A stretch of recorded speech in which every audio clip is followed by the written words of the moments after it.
41º día. La forma en que murió Bonifacio VIII, y la certeza de que el rey Carlos II permaneció indiferente frente a su caída, causó gran temor entre los cardenales guelfos.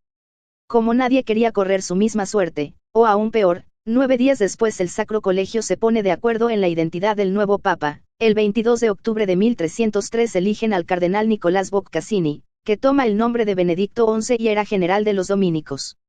El flamante pontífice, que aunque no era dominicanis estaba fuertemente influenciado por los iniciados de su orden, intenta llevar adelante una política conciliadora con el rey de Francia e iniciar la reforma de las escandalosas costumbres golen que reinaban en el alto clero, pero es envenenado con unos higos antes de cumplir el año.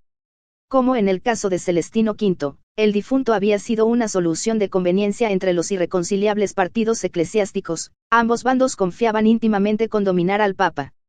Su muerte sumirá a los cardenales en una larga discusión de 10 meses bajo la presión, ahora inevitable, de Felipe el Hermoso. El rey de Francia ofrece oro, y protección contra la venganza de los Golen, y va consiguiendo que muchos cardenales guelfos vendan su voto. Finalmente, se llega a un arreglo, será investido un clérigo no perteneciente al Sacro Colegio. Felipe el Hermoso se reúne con Bertrand de Got, arzobispo de Burdeos, en Saint-Jean-de-Angely. El arzobispo es un señor del perro y el rey de Francia solicita su colaboración, quiere que acepte la investidura papal y tome 8 medidas que asegurarán la estrategia del reino. No le oculta que la misión será peligrosa en extremo pues los Golen intentarán asesinarlo por cualquier medio. Sin embargo, Bertrand de Got acepta. También cumplirá lo prometido, prueba de ello son las incontables calumnias que los historiadores sinárquicos han afirmado sobre su memoria, empero, como en el caso de Felipe el Hermoso, todas las calumnias pierden consistencia y se desintegran cuando se conoce la estrategia que regía y daba sentido a sus actos.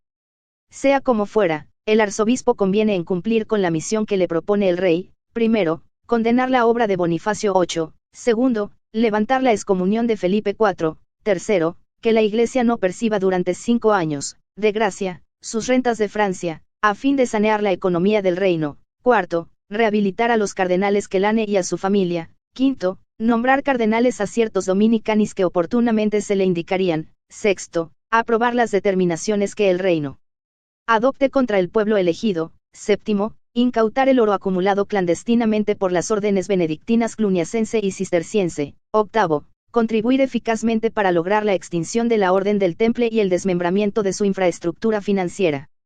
El 5 de junio de 1305, los cardenales eligen a Bertrand de Got, quien toma el nombre de Clemente V. Inmediatamente solicita ser coronado en Lyon, capital del condado de Provenza. Porque allí es otra larga historia, Dr. Siegnagel, que no podré narrar aquí, pero le daré una respuesta sintética.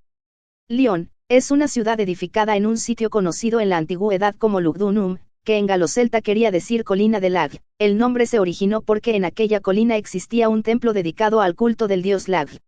Ahora bien, tal culto era, en verdad, antiquísimo, del tiempo de los atlantes morenos, pero se mantuvo activo aún miles de años después que los atlantes hubieron abandonado Europa, como porque sus descendientes viajaban desde Egipto para que jamás faltasen sacerdotes en la colina del lago de Lyg, es decir, en Lyon.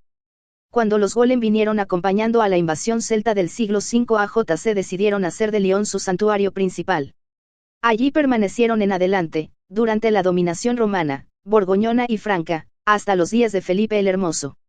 Entonces, los Golen prácticamente ocupaban la región desde cientos de monasterios benedictinos, cluniacenses, y cistercienses, y extensas encomiendas templarias. El culto, desde luego, no había desaparecido sino que formaba parte de los ritos secretos templarios, pues los caballeros eran quienes custodiaban el sitio exacto del antiguo templo.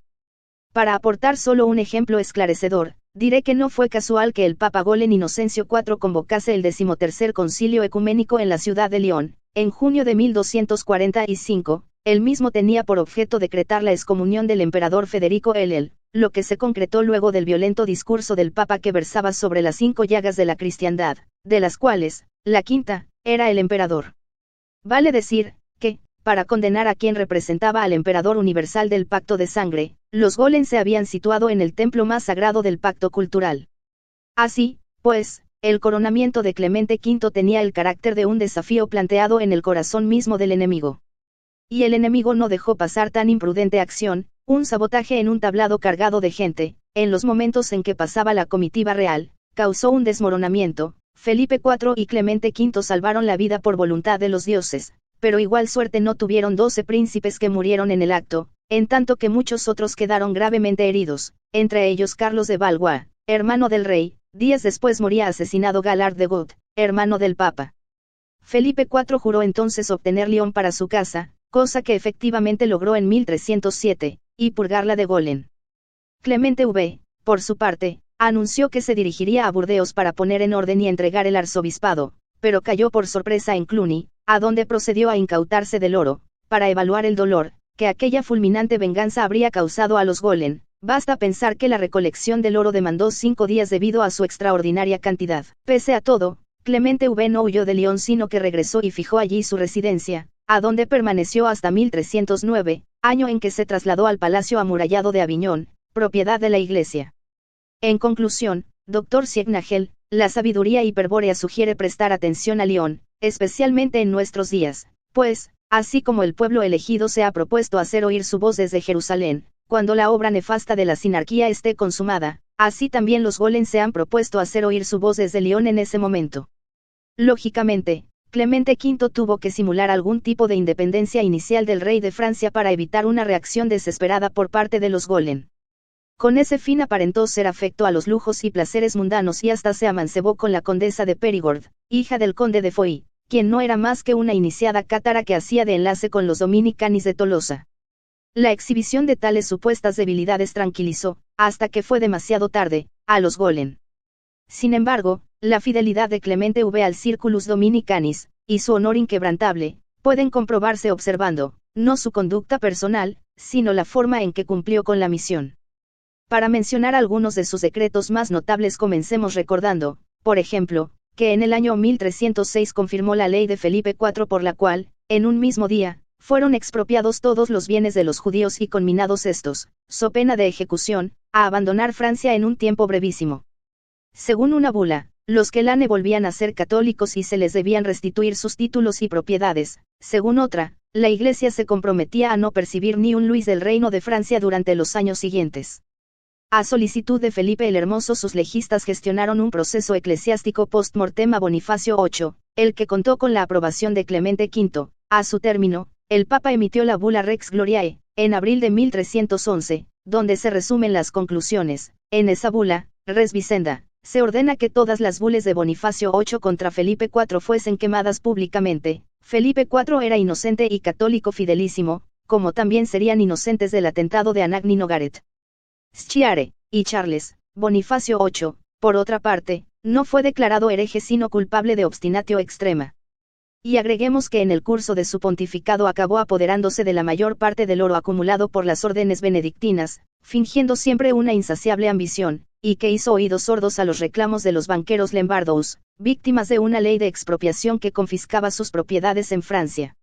Es evidente, pues, que Clemente V llevó a cabo todas las metas de su misión o dispuso los medios jurídicos para que las mismas se concretasen. Justamente en una entrevista celebrada en Poitiers, en 1306, con Felipe el Hermoso, los dos iniciados acordaron el modo de disolver la Orden del Temple. Para Clemente V, señor del Perro, aquello representaba el octavo objetivo de la misión y constituiría el acto estratégico más importante de su pontificado. Para Felipe IV, significaba la neutralización de la línea táctica del enemigo, tal como expliqué el día 30.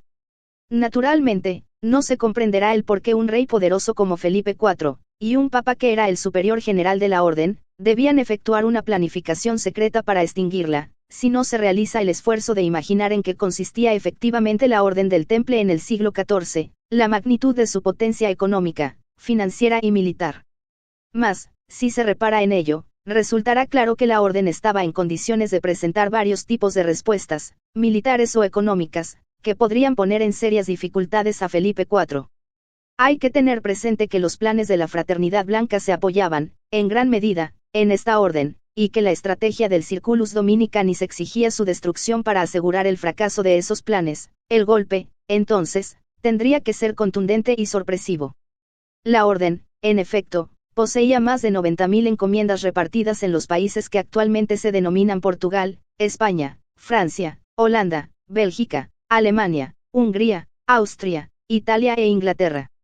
En la Francia de comienzos del siglo XIV, incluidas Auvernia, Provenza, Normandía, Aquitania, el condado de Borgoña, etc., donde estaban las haciendas más extensas, existían aproximadamente 10.000 propiedades templarias, de ellas, 3.000 eran encomiendas de 1.000 hectáreas de promedio cada una. En total, aquellas propiedades sumaban 3.500.000 hectáreas, lo que representaba el 10% de la superficie de Francia. Pero este porcentaje no reflejará la potencialidad del latifundio si no se advierte que aquel 10% de la superficie total de Francia, es decir, incluidos los ríos, montañas, bosques, y toda suerte de terreno inservible para el cultivo, constituía un 10% de la mejor tierra, escogida durante 2 siglos con paciencia de monje benedictino y obtenida por medio de donaciones digitadas por la Iglesia. Y había más, aquellas encomiendas, que se componían de miles de granjas en plena explotación agrícola, estaban exentas de todo tipo de impuesto pues la orden dependía directamente del Papa, privilegio que, hasta Bonifacio VIII, las convertía en propiedades inviolables para cualquier señor temporal. Cambiar esta situación era, precisamente, uno de los objetivos estratégicos de Felipe el Hermoso, que lo había llevado a enfrentarse con Bonifacio VIII y a oponer el derecho civil nacional al derecho canónico. Mas no se trataba solo de impuestos, los templarios, desde el advenimiento de Felipe IV, venían desarrollando un plan destinado a quebrar la economía del reino mediante el empobrecimiento de la nobleza feudal y el despoblamiento del campo. Sus productos alimenticios, ofrecidos en las ciudades a precios de dumping o simplemente regalados en los monasterios, tornaban inútil cualquier intento de planificación económica estatal o explotación racional de los recursos nacionales. En consecuencia, los señores feudales, que solo tenían la tierra como fuente de ingresos, se empobrecían cada vez más a causa de la desvalorización de los frutos del campo mientras aceptaban como una solución que los campesinos, agobiados de impuestos y a quienes ya no podían alimentar, emigrasen a las ciudades. Por supuesto que semejante tarea subversiva estaba acorde con la estrategia Golem. Esta requería la destrucción de la nobleza y el debilitamiento de la monarquía como paso previo a la instauración del gobierno mundial teocrático, el cual sería aún una etapa anterior a la sinarquía del pueblo elegido. Ante la actitud gibelina de Felipe IV, la Orden del Temple no había hecho más que intensificar una política que estaba en la entraña de su razón de existir. Empero, según vemos, esa política iba a tener sorpresivo fin. Cabe agregar que la economía antinacional de los templarios se complementaba en su capacidad destructiva con la ofensiva comercial lanzada sobre Francia por las ciudades italianas. Pero esto tiene otra explicación. Cuando Felipe IV recibió el reino, era casi una aventura internarse en los caminos de Francia para practicar el comercio. El peligro radicaba en que el trayecto, por lo general, atravesaba numerosos feudos cuyos señores, empobrecidos por las causas apuntadas, solían gravar con pesados y arbitrarios tributos a las mercaderías en tránsito, eso en el mejor de los casos, pues la más de las veces algún señor, demasiado celoso de sus derechos, procedía a despojar a los mercaderes de la totalidad de su carga. Mas si esto no ocurría, el negocio era igualmente riesgoso debido a la acumulación de gravámenes que se sumaban al final del camino. De más está decir que los señores feudales, aparte de controlar los caminos, disponían de ejércitos propios con los que guerreaban entre ellos e imponían en cada región su propia ley. Felipe IV, al constituir la nación mística, se propuso solucionar este problema de entrada. En su nombre, Enguerrand de Merigny dio la solución: el rey no debería recurrir jamás, salvo en caso de guerra exterior, a las tropas de los señores. Surgía así, de la escuela de legistas seglares dominicanis, el concepto de la seguridad interior, definido prácticamente en base a la hipótesis del conflicto interior. La solución de Merigny consistía en crear una especie de cuerpo de policía real, la milicia del rey, encargada de patrullar todos los caminos y hacer cumplir las leyes del reino. Junto a ellos irían, luego, los recaudadores de impuestos. Las tropas reales, habitualmente mercenarias, pronto hicieron entrar en razón a los señores y en poco tiempo los caminos, no solo se habían tornado seguros para el comercio, sino que se cobraba un único impuesto en cualquier región del reino. Fue esa situación de seguridad y orden lo que atrajo la codicia de los comerciantes extranjeros. Las ciudades italianas, en particular, disponían de flotas que recorrían el mundo adquiriendo los artículos más variados y exóticos, frente a los cuales no había posibilidad de plantear competencia alguna. Las ciudades francesas se vieron así inundadas de productos importados que contribuían día a día a destruir aún más la economía del reino, mientras los comerciantes y mercaderes extranjeros se enriquecían, a menudo vendiendo mercadería de contrabando, el reino debía afrontar el enorme gasto que representaba garantizar militarmente aquella seguridad interior. Por eso la moneda se envilecía y surgía la inflación, y los gremios de artesanos, incapaces de competir con los productos extranjeros, caían en la miseria y arrastraban a la industria nacional en la peor depresión. Aparte del dumping templario, un riguroso análisis de los dominicanis demostró a Felipe IV quiénes eran los culpables ocultos de aquella situación: los banqueros Lombardos y los miembros del pueblo elegido. Los banqueros Lombardos financiaban a las compañías italianas que operaban en Francia, cosa que también hacía la banca templaria. Y los miembros del pueblo elegido se contaban entre los principales apoyos interiores de las compañías y capitales extranjeros. Muchos de ellos tenían lazos de parentesco con los banqueros judíos de Venecia o Milán, o con los dueños de grandes compañías, mientras que otros traicionaban a la nación francesa por mero amor al lucro. Felipe IV sería inflexible con tales alimañas. A unos, solo los expropió, pues radicaban en otros países, pero a otros los expropió y expulsó del reino, ya que carecían de las virtudes éticas necesarias para merecer el derecho de residencia. Regresando a los templarios, espero que ahora, a la luz de su desmesurado patrimonio territorial y productivo, se tenga una visión más realista sobre el por qué el rey de Francia y Clemente V debían avenirse a tratar con mucha cautela sobre el problema de la Orden del Temple. Aquellas 90.000 encomiendas, por seguir con el ejemplo, estaban atendidas por 30.000 monjes, 3.000 caballeros, y 270.000 laicos, lo que representaba una eventual fuerza guerrera muy superior al ejército nacional de Felipe el Hermoso. Una reacción militar templaria difícilmente sería contenida en Francia a otro precio que el de grandes bajas en el ejército nacional, hecho que podría determinar el fin de la estrategia hiperbórea de la nación mística y el resurgimiento de la teocracia papal. Podrían entonces, pese a todo, triunfar los planes de la Fraternidad Blanca. Por otra parte, baste recordar lo dicho el día 18 sobre el poderío financiero de la orden para comprender que si en cada una de las 90.000 encomiendas se podía obtener dinero a préstamo, depositarlo, o girarlo a cualquiera de las otras, se estaba en presencia de la más formidable red bancaria del mundo, solo equiparable, pero no superada en volumen de infraestructura, a las modernas corporaciones financieras hebreas de Rockefeller, Rothschild, Kuhn Loeb, u otros benefactores de la humanidad. Será fácil deducir que tal organización debía contar con una afinada red de espías, dedicados a obtener la información económica y política necesaria para dirigir la marcha de los negocios. Se entenderá, así, que la más pequeña filtración de los proyectos diseñados por Felipe el Hermoso y Clemente V podría llegar rápidamente a oídos del Gran Maestre y de la Plana Mayor Golen y causar la consiguiente alarma.